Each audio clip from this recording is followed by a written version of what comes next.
What is up YouTube, it's Kingfisher745, and in this video we're going to take a look at Mokk, Breaker of Faith. We actually didn't have a dedicated video to him before, and it's definitely something I wanted to cover before the end of the game.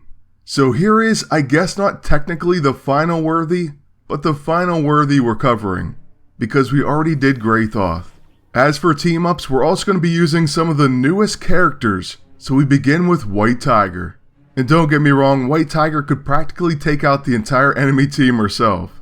We'll see more of that though in her video coming up. One of the greatest EISOs on her is Tactician's Battle Plans. This is going to make her even worse for the enemy to deal with. So as always, we will begin with her quick action. You may be happy to know that the quick action actually will proc that battle plan. So immediately after, the agent does fire the rifle. Then I was pretty upset to see that Phyla is going to heal him. And he gets an extra turn, so I mean, come on. Could you get any luckier? I believe though when he tries to hit my agent, he must be intangible. So at least we have that going for us. Now on White Tiger's turn, we could easily use her level 9. Then proceed to knock out 2 enemies. Instead though, we're going to let Mokk have his showing. So we'll use the Beast That Hunts, then one vicious level 9. Honestly, you could have your pick with her. I think everyone loves her, including me, but she would have made for a really terrible PvP season, in many ways. I mean, look at this base damage. And now, of course, she always uses Primal Fear. Then, yeah, that's pretty ridiculous. Believe it or not, it actually gets much, much worse. So stay tuned for her video coming very soon. Now since we've already shown she can handle the enemy team all by herself, we are going to get a few hits in with Mokk. There's a retaliation, and then on his turn we'll use Short Fuse. And just to remind everyone, he does have a chance to perform a follow-up attack when an ally attacks a bleeding target. So he does work with White Tiger. He also has a chance to counter when a bleeding enemy attacks an ally. Then he's going to grant all allies magic warding and has a chance to parry and absorb an attack, then perform a counter attack. So all in all, pretty decent character. Just not overwhelming, especially at the end of the game, when the devs, I guess, stopped caring. Well, I don't know if that's fair, but they stopped caring about balance, or weren't able to test enough. Maybe a combination. Now as far as Nightmare, it's a summon attack so you can make it a quick action with the cooperative AISO. And as a quick action, it gives you a lot. A sick bevy of debuffs. Then he has a few more attacking options. So this multi-function's a pretty good go-to. He has a shield bash. And look at that damage. Plus it's going to grant treacherous tactics to all allies. Melee attacks apply internal bleeding.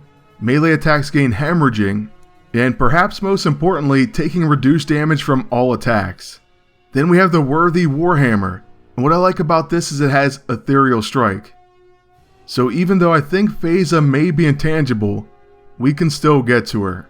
That's a pretty good option in this case, but remember, we do also have Desecration.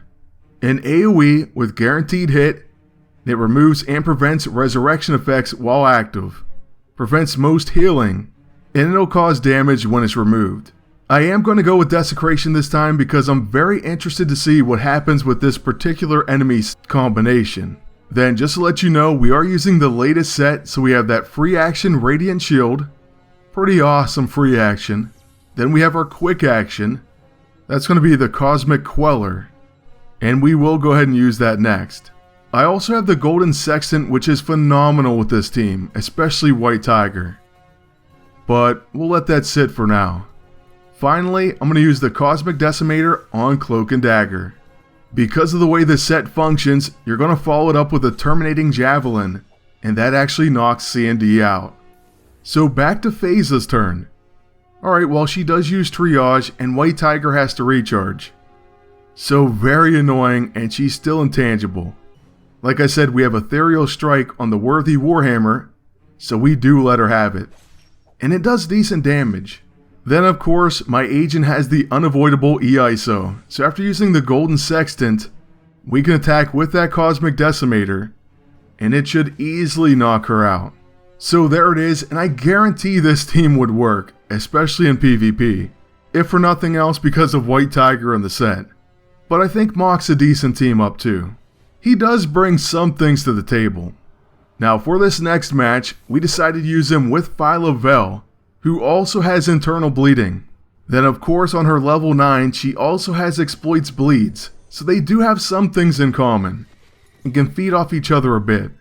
Then I thought this match was particularly interesting because they're using White Tiger and Adam Warlock.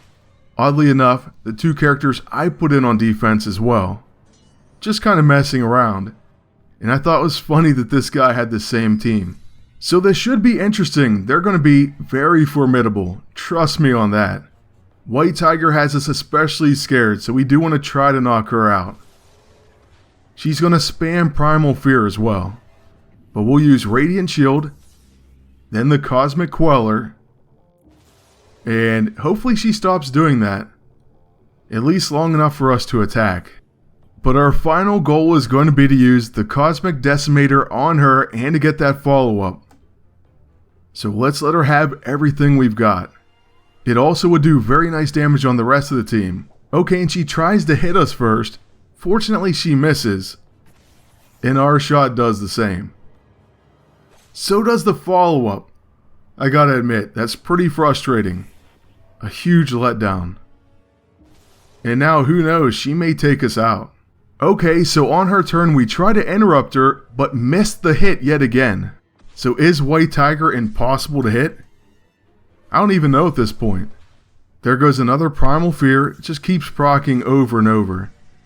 Fortunately, her challenge of the Tiger God is absorbed, and we use Holy Pama as a retaliation. So thank you, Phyla-Vell. Her energy conduit would actually have been a really huge thing maybe in the next season. Says high chance to protect allies from energy and magic attacks, while negating the damage of the attack. And attacks protected this way are countered, attacking all enemies and applying melt armor and internal bleeding. So very nice. Especially against White Tiger and Adam Warlock. Speaking of White Tiger, we're going to try to knock her out, and we miss yet again. With our biggest and best attack from Phyla-Vell. Another huge disappointment. Honestly, at this point, I almost thought I should stop attacking her. This got really ridiculous. So we have an incredible attack power character, and she's nearly impossible to hit. That was what I was thinking. But once again, Phyla-Vell did come through. I think I'd say so far so good with this team up, but let's see what Mokk can do. Once again, he has quite a few reasons to use his second ability on his multifunction. But should we even try to hit White Tiger? At this point, I don't know. Like I said, I felt like she was a top threat, so I wanted to knock her out. At the same time though, Phyla-Vell may negate most of her big attacks. Alright, I guess it doesn't even matter because our attack was completely interrupted. Fortunately, the enemy agent is knocked out, so that won't happen again. And on our agent's turn, we go with the Decimator. We don't even get a follow-up, we don't hit, and Adam Warlock comes back after that, with his own attack. Weirdly enough though, we do use a Brawl. Things got a little out of hand here, I have to say. But basically we have to punch through that shield because we're not doing any damage. So first I'll recharge, then use our Decimator. Well, you know what? It's back to White Tiger. It seems like she's ready to be hit now, so I don't want to miss that window. We connect with the Decimator, and then miss the Javelin. Well, one of our punches hit her, but this match is definitely taking longer than I hoped. One other thing that I'll say as Phyla-Vell saves us once again, is I meant to say a disclaimer at the beginning of this. And that's pretty much that other characters in this video, since they're the new ones especially, are kind of going to share the spotlight with Mokk. They're going to shine. There's nothing you can do about that. We try to show Mokk, but they're so good in these team-ups, or in any team-up, that the video is going to at least be half about them, if not more. So yeah, I know by now a lot of you are thinking that. Following our 0 damage death plunge, our Death's Edge actually punches through. So now Adam Warlock is capable of being hurt as well. just in time for Mokk's turn, so we'll use his Nightmare first. It knocks out White Tiger. Then we'll use his Shield Bash. That's going to also finish Adam Warlock. So hey, Mokk got 2 knockouts. You have to at least give him that. And then for our third and final team up, it's going to be Mokk and Ronan the Accuser. Mokk the Breaker of Faith and Ronan the Accuser. I should include their entire names, and it sounds great together. We are unfortunately going to be facing a Star-Lord and Spitfire team, and, well, I thought our agent may be going down, but somehow the enemy agent missed. And on Spitfire's next turn, the Decimator always tries to interrupt her, but of course it can't. Trust me, I wish it could. At least the AI decides to split DPS and they go after Ronan instead. So thank you. The Rapier will follow it up, and now we have 2 characters around 50% HP. Thankfully for us, we can use the Radiant Shield on our agent's turn. That's going to help out our team a lot. Then I'm actually going to use the Golden Sextant. We can still attack because we have more turns to come. Speaking of extra turns, Ronan also procs one, so we use Short Fuse. Then it's always a tough choice for me with him. Look at his level 9, it already is going to do big damage. Wow, the Grace Note almost knocks us out though. But we do let Star-Lord and Spitfire especially have it. So on my agent's turn, we can attack twice with the Decimator, or we could use the Cosmic Queller and then 1 attack. In this case, we go right after the enemy agent. He preemptively counters us quite a bit. And with our attack we do no damage. Not even 2 follow-ups can penetrate his shield. That was extremely disappointing, and I tried to figure out what's going on here. Is there a reason for that? But I don't know. Maybe we should focus on someone else. At the same time, I'm stubborn and I don't like not doing damage. So we just attack him with the Terminating Javelin. And our Brawl also does a little bit of damage. Then he has an Eyebite of Doom counter. Didn't see that coming. Finally, Mokk parries someone and he's going to counter him. So that's another great thing that Mokk is capable of. And he also ends up following up his own counter. I guess one was the Sextant and one his ability. That's all I can say about that. On Star-Lord's turn, they take down Ronan. And I really hate that fact, but at the same time, it's going to make Mokk obviously shine here. So maybe it's a good thing just for this video. After using our summon, we use the Worthy Warhammer to knock out their agent, then a Shield Bash on Spitfire. And just like that, Mokk has 2 of 3 knockouts. After recharging with my agent, he gets an attack, so we might as well finish it off with him. So this Decimator attack should be the end of this one. Before we go, I want to thank you all for watching. Ask you to please like, comment, and subscribe. Please stay tuned for more MAA and other content.